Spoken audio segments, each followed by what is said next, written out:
Conjugate, ध्यान से देखना, इसे क्वेश्चन हमेशा आते हैं, या कंजुगेट बेस की बात कर रहे हैं हम लोग। तो देखो कंजुगेट एसिड और बेस, सिंपल की अगर बात करें, सिंपल समझना हो तो क्या सकते हैं, यह दोनों जो क्या हो सकता है, differ by 1H plus ion. एक H प्लस आयन्स के डिफरेंस से होता है क्या, कंजुगेट एसिड और कंजुगेट बेस का फॉर्म करेगा। तो हमेशा देख लो बच्चे कि HCl, फिर आगे हम लोग फर्दर इसको बताएंगे, अगर एक H प्लस आयन रिलीज कर गया तो क्या बनेगा यार, Cl माइनस। तो अगर सबस्टांस एक H प्लस आयन रिलीज करता है तो वह एसिड कहलाएगा, ठीक है। और एसिड का जब H प्लस आयन रिलीज कर दिया उसके बाद जो एलिमेंट बचा या आयंस जो बने वह इस एसिड का क्या कहलाएगा, कंजुगेट बेस कहलाएगा। ध्यान देना, एसिड अगर एक H प्लस आयन रिलीज करता है तो किसमें कन्वर्ट करेगा, वो कंजुगेट बेस में। इसका उल्टा चलो कि अगर कंजुगेट बेस एक H प्लस आयन एक्सेप्ट करेगा तो क्या बनाएगा, एसिड बनाएगा, ठीक है। तो आप ध्यान देना भैया कि ये दोनों उल्टा क्या करके देख लो, क्वेश्चन जरूर पूछता। तो अगला एग्जाम्पल देखते हैं, NH3। NH3 है, अगर इसमें से एक H प्लस आयन यहाँ पे अगर ऐड होता है तो क्या हो गया, NH4 प्लस, ठीक है। तो भैया एक H प्लस आयन एक्सेप्ट कर रहा है, ठीक है, टेंडेंसी एक्सेप्ट करने का, मतलब यह क्या हो जाएगा, बेस। तो इस बेस का जो बनेगा that is called conjugate acid, ठीक है। तो इसको याद रखोगे, कंजुगेट एसिड और बेस देख रहे हो कि एक H प्लस आयन से डिफर कर रहा है और उससे ज्यादा नहीं। रिएक्शन देखते हैं हम लोग, ठीक है, यह याद रखोगे। रिएक्शन फिर हम लोग देखते हैं, देख लो, HCl प्लस NH3, HCl और NH3 क्या बनाया था मैंने, NH4 plus plus Cl minus. अब देखो कि HCl और Cl दोनों क्या कर रहा है, एक H प्लस से ये डिफर कर रहा है, एक H प्लस से डिफर कर रहा है, मतलब कि यह डोनेट किया क्या, H प्लस आयन। HCl एक H प्लस आयन डोनेट करके किसमें बदल गया, ये Cl माइनस में। तो जो डोनेट करता हो उसको क्या हम लोग बोलते हैं बच्चे, एसिड। तो एसिड का जो कंपाउंड आफ्टर डोनेशन जो एलिमेंट या आयंस बचेंगे that is called conjugate base. मेरी बात समझ में आई। एसिड एक H प्लस आयन डोनेट करने के बाद जो बना that is called conjugate base. अब यहां देखो NH3 क्या किया, एक H प्लस आयन लिया है, मतलब एक्सेप्ट H प्लस आयन और किसमें कन्वर्ट कर गया ये NH4 प्लस में। इसका मतलब क्या हो गया, ये बेस हो गया। तो इस बेस का जो H प्लस आयन एक्सेप्ट करने के बाद जो बना है that is called conjugate acid. मतलब एसिड का हमेशा कंजुगेट बेस बनेगा और बेस का हमेशा कंजुगेट एसिड बनेगा, ठीक है, ध्यान रखोगे इसको, ठीक है। फिर कोई और दूसरा एग्जाम्पल लेके फिर देखें, चलो देख लो और एग्जाम्पल लेकर, मिटाओ इसको, मिटाता हूं। दूसरा एग्जाम्पल देखो, H2CO3 प्लस H2O, मतलब हाइड्रोजन कार्बोनेट। तो यह बनाएगा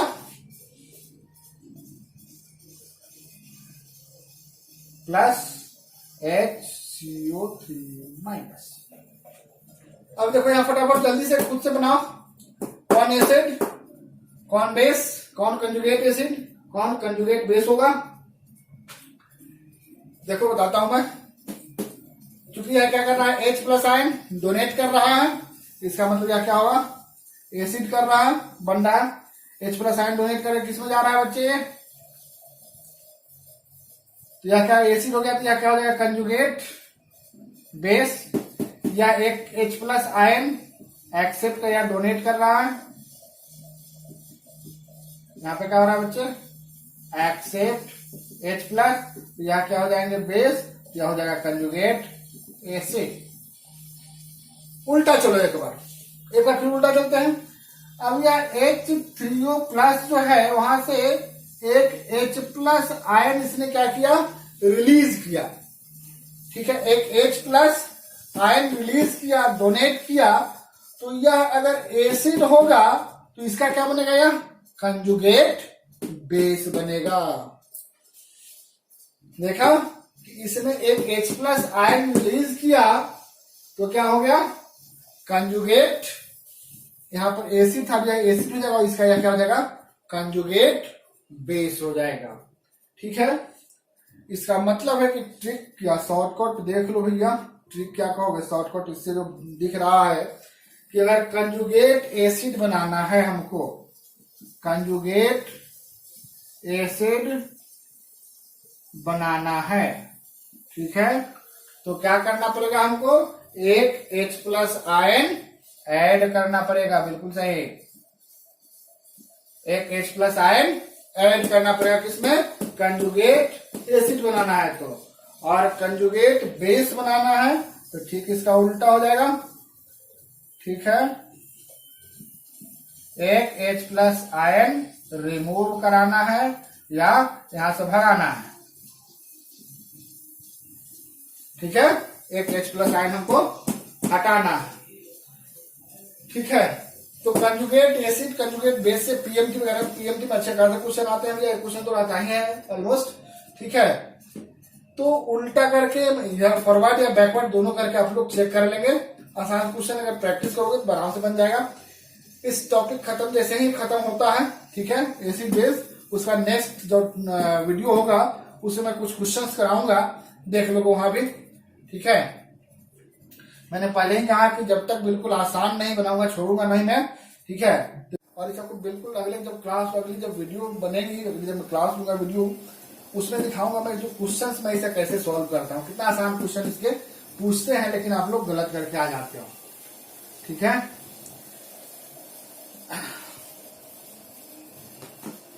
अब इसका लिमिटेशन देख लीजिए।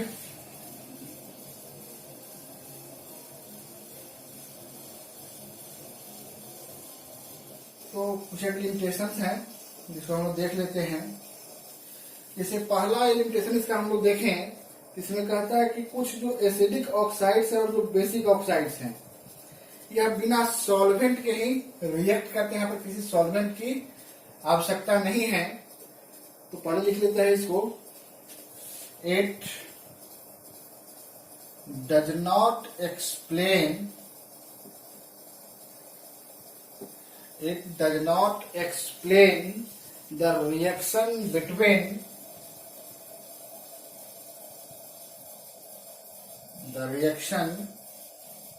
it does not explain the reaction between acidic oxides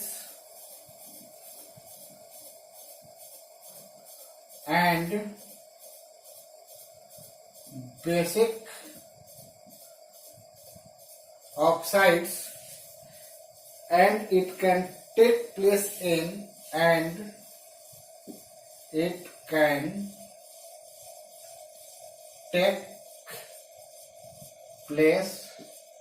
in absence of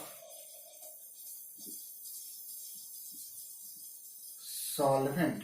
यह इसका बहुत बड़ा लिमिटेशन था। जैसे एग्जाम्पल अगर देखें इसका हम लोग, तो क्या देख सकते हैं, calcium oxide plus CO2, calcium oxide and CO2, it forms, आपको पता चल रहा होगा कि क्या बनाएगा ये, कैल्शियम कार्बोनेट। यहाँ पर किसी सॉल्वेंट की रिक्वायरमेंट नहीं है, इसका अगर हम लोग देखेंगे तो calcium oxide is acts as basic oxide and CO2 acts as acidic oxide. तो यह जो थ्योरी है मेरा वह इसके रिगार्डिंग कोई चर्चा नहीं करता है। कुछ ऐसे भी कंपाउंड्स हैं जिसके पास हाइड्रोजन नहीं है, जो प्रोटॉन डोनेट नहीं कर सकता, but still it is acts as acid. लिख लेंगे इसको भी, some compounds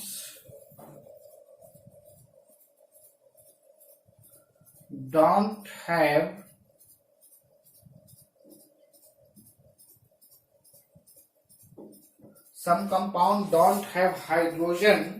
hydrogen and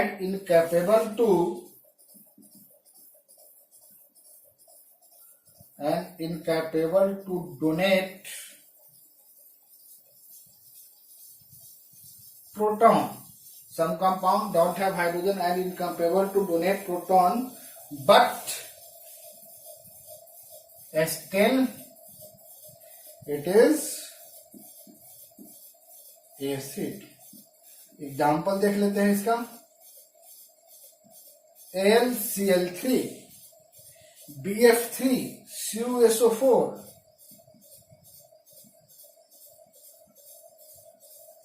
etcetera. इस समय कहीं हमारा क्या है, हाइड्रोजन नहीं है, ना प्रोटॉन डोनेट कर सकता है, बट फिर भी क्या है, यह एसिड की तरह बिहेव करते हैं, एसिड होते हैं ये।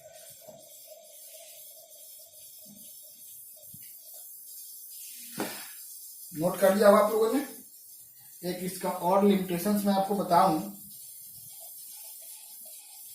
वह लिमिटेशंस है कि define base as proton acceptor. हम लोग देखते हैं कि डिफाइन क्या करता है यार, define base as proton acceptor. Define base as proton acceptor accept calcium oxide. यह है किसका, यह भी लिमिटेशंस है, बट इतने सारे लिमिटेशंस के बावजूद इसके बहुत सारे एडवांटेज भी हैं। तो क्वेश्चंस आपके लिमिटेशंस एंड एडवांटेज से भी आ सकते हैं। तो एडवांटेज इसका हम लोग फटाफट देख लेते हैं।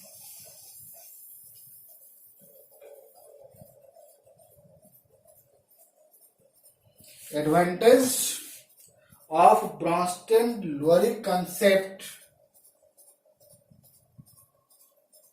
Bronsted-Lowry concept किसके रिगार्डिंग, तो ओवर आर्हेनियस थ्योरी, ओवर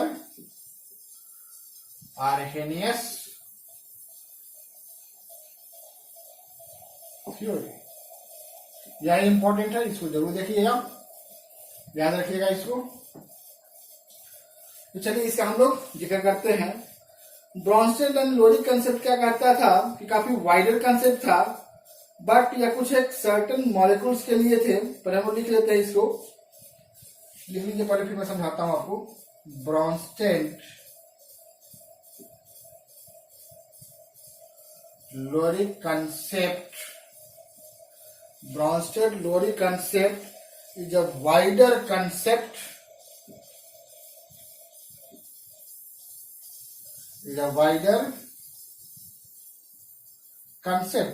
काफी वाइड रेंज का concept, and as it not include Bronsted-Lowry concept is a wider concept and it not only includes molecules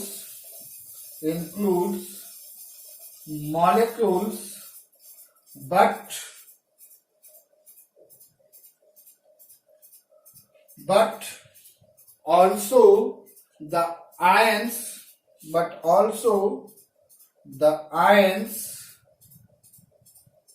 acts as acid or bases. Acids और base. इस example से हम लोग देखते हैं, फिर समझ में आ जाएगा ज्यादा बेटर। जैसे NH4 प्लस H2O अमोनिया है और वाटर है। अगर इसका हम लोग देखें तो यहां क्या बनता है, NH3 प्लस H3O प्लस। तो यहां देखिए कि NH4 क्या कर रहा है, एक H प्लस डोनेट कर रहा है। यह क्या काम करेगा, एसिड की तरह एक्ट करता है। नेक्स्ट यहां पर हम लोग देखें CO3 2 माइनस कार्बोनेट आयन है प्लस वाटर,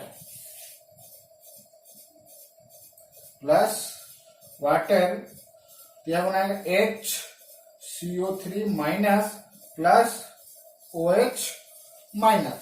यहां देख रहे हैं क्या कि कार्बोनेट आयन जो है एक H प्लस आयन एक्सेप्ट कर रहा है, hence it acts as like base. इसको लिखा है कि ब्रॉन्स्टेड लियोरी कंसेप्ट का काफी वाइड रेंज था, यह सिर्फ किसी मॉलिक्यूल्स के लिए, बट यह आयंस जो एसिड और बेस की तरह एक्ट करते हैं उसके रिगार्डिंग भी यह दिया गया था।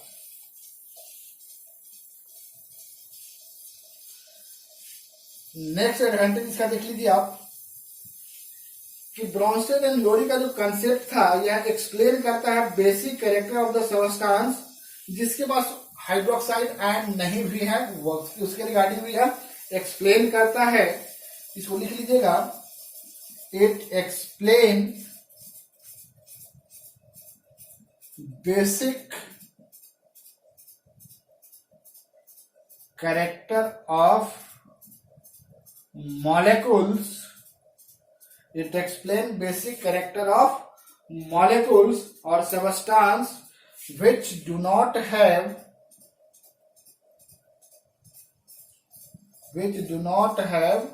hydroxide ions, या वैसे आयंस के लिए भी हमको बताता है जिसके पास हाइड्रोक्साइड आयंस नहीं है, जैसे NH3 अमोनिया, Na2CO3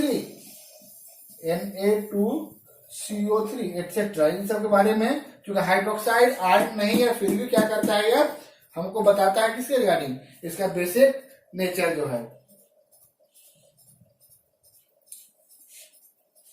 एक और इसका एडवांटेज मैं आपको लिखा रहा हूं, देख लीजिए, काफी इंपॉर्टेंट है ये। थर्ड एडवांटेज इसका है, it can explain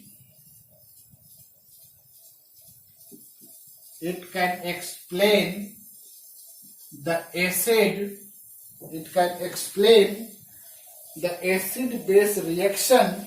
It can explain the acid base reaction. It can explain the acid base reaction in non-aqueous solvent solution. Non-aqueous solvents, non aqueous solvent. ये 3 रीजन है जिसके कारण हम लोग क्या कहते हैं, इसका आरएनएस इक्वेशन के ऊपर यह ज्यादा एडवांटेज रखता है, क्योंकि आरएनएस इक्वेशन सिर्फ और सिर्फ एक्वस मीडियम में बात करता था, बट यह क्या कर रहा है, एक्वस मीडियम नहीं है, उसके रिगार्डिंग में एसिड बेस की रिएक्शन के बारे में बता रहा है। ठीक है, नेक्स्ट इसके जो लिमिटेशंस हैं, उस लिमिटेशंस की वजह से एक नए थ्योरी का फिर से इमर्जिंग हुआ, क्योंकि अगर कोई लिमिटेशंस नहीं होते तो नया थ्योरी फिर नहीं आता। क्योंकि आप लोगों को पता है कि न्यूटन साहब ने अगर थर्ड लॉ दिया तो फोर्थ लॉ नहीं दिया उन्होंने। इसका रीजन क्या था कि उन्होंने जो बताना चाहा, फोर्थ रिगार्डिंग जो बताना चाहा, उन्होंने थर्ड लॉ में ही सारा बता दिया था, उसके रिगार्डिंग कोई क्वेश्चन नया राइज नहीं हुआ, दैट्स व्हाई कि नया कोई लॉ नहीं आया। बट यहाँ क्या देखते हैं कि स्टिल अभी भी बहुत सारे ऐसे लिमिटेशंस थे जो कि दोनों थ्योरी क्या कर रहा है, उसको फुलफिल नहीं कर पा रहा है। देन थर्ड थ्योरी आया था एसिड बेस के रिगार्डिंग, क्या, Lewis concept of acid and base. इसको देने वाले जीएन लेविस थे, 1939 में आया था, गिवन बाय जीएन लेविस इन 1939 के आसपास आया था। कुछ राइटर 1921 भी लिखता है, ठीक है, बट स्टिल 1939 इज बेटर है। जो जितने भी अच्छे बुक्स है वो 1939 ही लिखते हैं। इनका बड़ा सीधा सा कंसेप्ट था, एसिड के लिए इन्होंने बड़ा सीधा सा एक ही कंसेप्ट दिया था कि जो एसिड है वह इलेक्ट्रॉन पेयर एक्सेप्ट कर सकता है, मतलब acid accept lone pair of electron. Base क्या होंगे, इसका जस्ट उल्टा होगा कि एक अगर lone pair of electron accept करेगा तो दूसरा क्या होना चाहिए, lone pair of electron donate करने वाला होना चाहिए। तो बेस क्या हो जाएंगे कि donate lone pair of electron. चाहिए एक चीज यहां देखिए कि एसिड अगर lone pair of electron accept करता है, दैट मीन्स कि एसिड के पास डेफिशिएंसी ऑफ इलेक्ट्रॉन होंगे। क्योंकि डेफिशिएंसी है तभी क्या होगा, ऐसा टेंडेंसी क्या होगा एक्सेप्ट करने का। बेस के पास क्या होंगे, क्योंकि यह डोनेट कर रहा है इसलिए इसके पास क्या होंगे, इफिशियंसी या फिर सफिशियंसी ऑफ इलेक्ट्रॉन होंगे। सफिशियंसी ऑफ कह सकते हो, सफिशियंसी ऑफ इलेक्ट्रॉन होंगे यहाँ पे, क्योंकि जिसके पास इलेक्ट्रॉन होगा सफिशियंट अमाउंट में वही डोनेट करेगा, और जिसके पास इलेक्ट्रॉन की डेफिशिएंसी होगी वह क्या करेगा, इलेक्ट्रॉन एक्सेप्ट करेगा। तो हम लोग कह सकते हैं कि जितने भी इलेक्ट्रॉन डेफिशिएंट स्पेसीज होंगे दे एक्ट एज एसिड, और जितने भी इलेक्ट्रॉन सफिशिएंट स्पेसीज होंगे दे एक्ट एज बेस। ठीक है, देखते हैं फिर। एसिड क्या कहा था इन्होंने कि इलेक्ट्रॉन डेफिशिएंट होने चाहिए।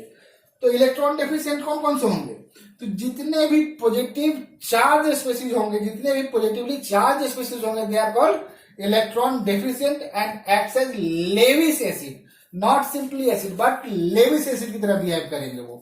तो positively charge species acts as Lewis acid. ध्यान रखो कि मैं बार बार कह रहा हूं कि लेविस एसिड की तरह बिहेव करे, not Arrhenius acid, not Bronsted Lowry acid, but acts as Lewis acid की तरह क्या करेंगे, ये बिहेव करेंगे। जैसे Ag प्लस, K प्लस, ये सब क्या करेंगे, एसिड की तरह बिहेव करेंगे। Cl प्लस, अब कहो कि भैया Cl माइनस तो देखा था बट Cl प्लस तो देखा नहीं है, तो Cl प्लस भी होते हैं। Cl माइनस को हम लोग क्या बोलते हैं, chloride ion, but Cl plus को हम लोग क्या बोलते हैं, क्लोरोनियम आयन। इसको क्या बोलते हैं, क्लोरोनियम आयन। इसलिए Cl प्लस भी होता है, तो कंफ्यूज मत होना या मत कहना कि हमने गलत बता दिया है। ठीक है, H प्लस तो होता ही है, तब तो पहले से पता है आपको। Cu2 प्लस, बहुत सारे एग्जाम्पल मिलेंगे। ठीक है, यह सब क्या है, जितने भी पॉजिटिवली चार्ज स्पेसीज होंगे दे आर कॉल्ड एसिड। कुछ न्यूट्रल स्पेसीज भी होते हैं जो जिसमें कोई चार्ज नहीं होता है but they act as acid. Neutral species जो एसिड की तरह बिहेव करेंगे। एग्जाम्पल देख लेते हैं इसमें कौन कौन से न्यूट्रल स्पेसीज होंगे जो एसिड की तरह बिहेव करेंगे। जैसे लिख लो BF3 AlCl3 SnCl2, ये सब क्या करेंगे, हमारे बिहेव करेंगे। सोल्यूशन Cl4, ये सब बिहेव करेंगे किसी तरह, न्यूट्रल स्पेसीज होते हुए भी एसिड की तरह बिहेव करता है।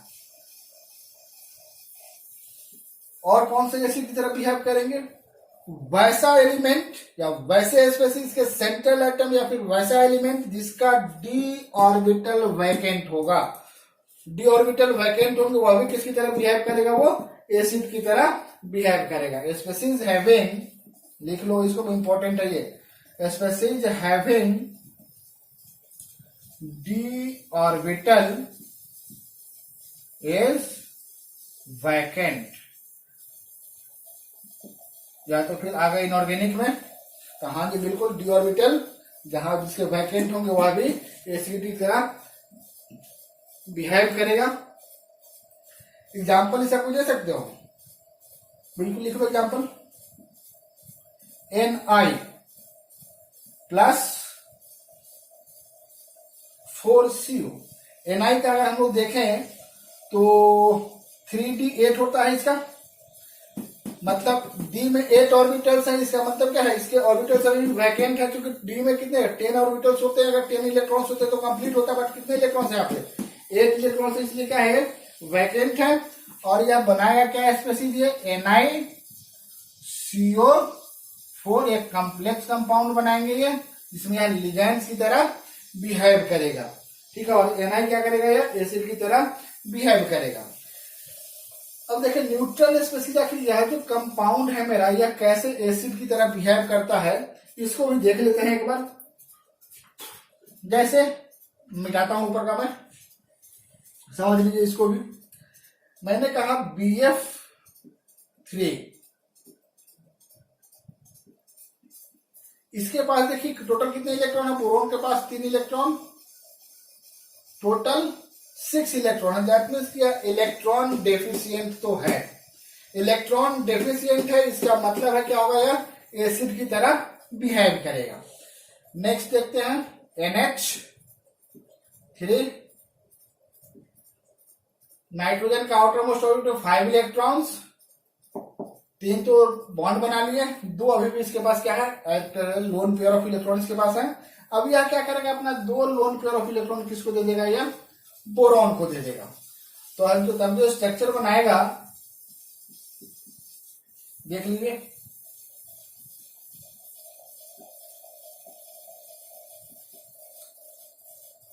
तो यहां पर एक चीज देखो कि लेविस साहब ने कहा था कि जो इलेक्ट्रॉन डेफिशिएंट होगा वह एसिड की तरह बिहेव करेगा। तो यह क्या हो जाएगा हमारा एसिड।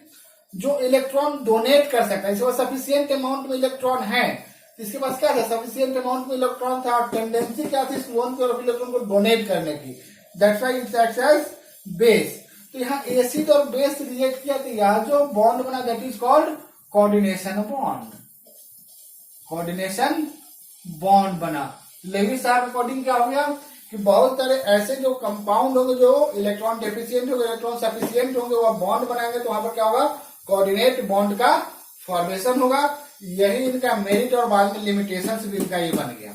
यह जितने भी एसिड और बेस होंगे, तो ऐसा नहीं कि सब जब कंबाइन करेंगे तो सब में कोऑर्डिनेट बॉन्ड प्रेजेंट होगा ही होगा, ऐसा नहीं था। यह इनका लिमिटेशंस भी था। तब इनका क्या देख लेते हैं हम लोग, लिमिटेशन देख लेते हैं। आई थिंक इसमें कोई दिक्कत नहीं होगा आप लोगों को समझने में लेविस कंसेप्ट में, क्योंकि एसिड जो होंगे क्या होंगे, इलेक्ट्रॉन डेफिशिएंट होंगे। देखिए जब ऑर्गेनिक में पढ़ाऊंगा तो वहां पर देखेंगे कि इसकी चर्चा फिर से होगी। लेविस एसिड जो होंगे, ठीक है, जो इलेक्ट्रॉन डेफिशिएंट होंगे, वहां पर मैं बात करूंगा इसके बारे में, तो याद रखेंगे, वहां भी एक बार यह चर्चा में आएगा। तो इसका लिमिटेशन हम लोग फटाफट देख लेते हैं।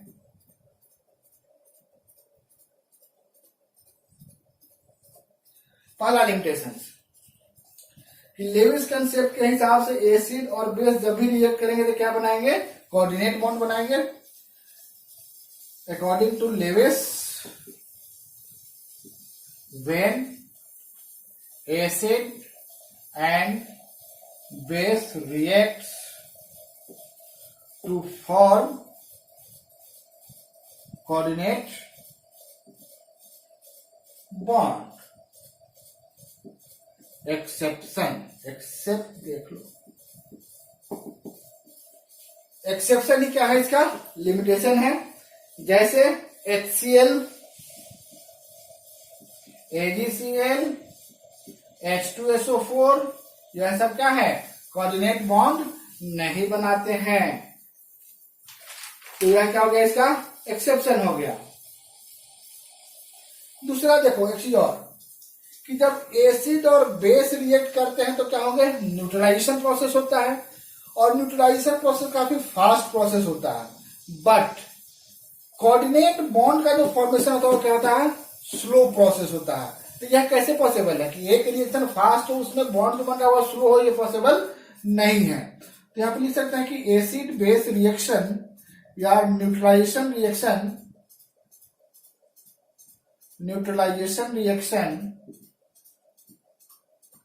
is a fast process, but coordination bond formation is slow process। इसको भी उन्होंने क्या किया, एक्सप्लेन नहीं किया। दैट्स वाई ये क्या हुआ, उनका एक लिमिटेशन हो गया। दूसरा कि लोरी और ब्रांस्टन जो था उन्होंने क्या बता रहे थे, एसिडिक स्ट्रेंथ बेसिक स्ट्रेंथ बता रहे थे, बट लेविस साहब के कंसेप्ट में हमको एसिडिक और बेसिक स्ट्रेंथ के बारे में कुछ जानकारी नहीं मिलता है। तो it does not explain the strength of acid and base, इसके बारे में कोई उन्होंने जानकारी इस कंसेप्ट से नहीं मिलता है। तो यह क्या हो गया, इनका लिमिटेशंस हो गया। अब लिमिटेशन देख लीजिए, इनका एडवांटेज भी देख लेते हैं एक बार।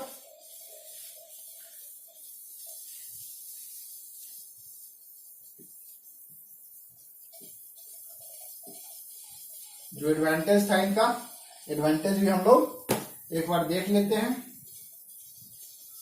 पहला एडवांटेज,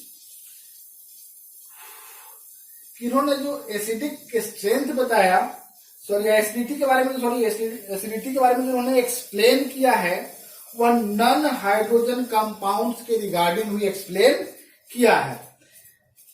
तो लिख सकते हैं एक्सप्लेन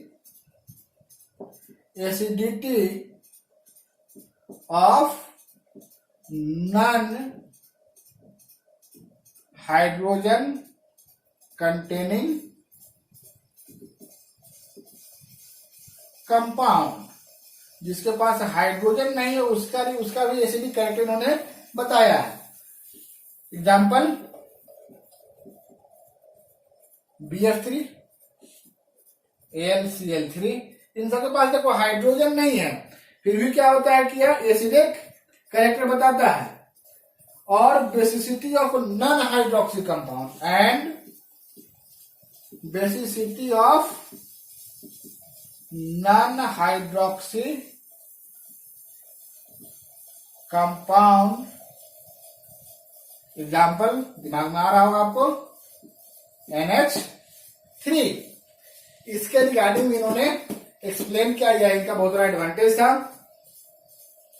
दूसरा एडवांटेज क्या था, इन्होंने सीधा शब्दों में कह दिया कि जितने भी पॉजिटिव चार्ज होंगे they act as acid, and जितने भी नेगेटिव चार्ज होंगे they act as base. All positively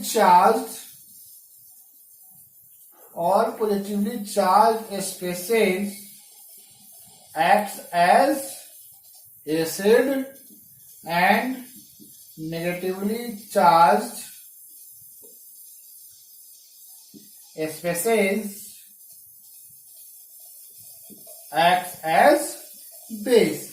तो यह जो थे इनका क्या था, एडवांटेज था। तो आज हम लोग इस सेशन को ही लास्ट करते हैं, ठीक है।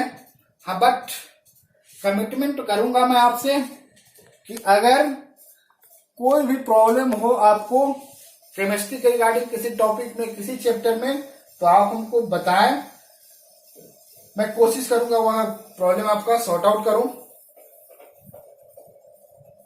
ठीक है। Thank you. नेक्स्ट क्लास जो होगी, नेक्स्ट वीडियो जो मैं अपलोड करूंगा, इसी का अगला टॉपिक हम लोग करेंगे dissociation constant of acid and base. तो आप लोग हेडिंग डाल लो, dissociation constant of acid and base. यह नया टॉपिक होगा, यह मैं डिस्कस करूंगा। इसके बाद इससे पहले थोड़ा सा मैं 2-4 क्वेश्चन में कराऊंगा आपको कंजुगेट एसिड कंजुगेट बेस पे, जो एग्जाम से पूछे गए हैं नीट वगैरह में, वह क्वेश्चन मैं आपको करवाऊंगा नेक्स्ट वीडियो में। उसके बाद हम लोग फिर क्या करेंगे, इस टॉपिक को स्टार्ट करेंगे। तब तक के लिए मस्त रहिए, खुश रहिए, पढ़ते रहिए, लॉकडाउन में पूरे पढ़ाई का मजा लेते रहिए। Thank you.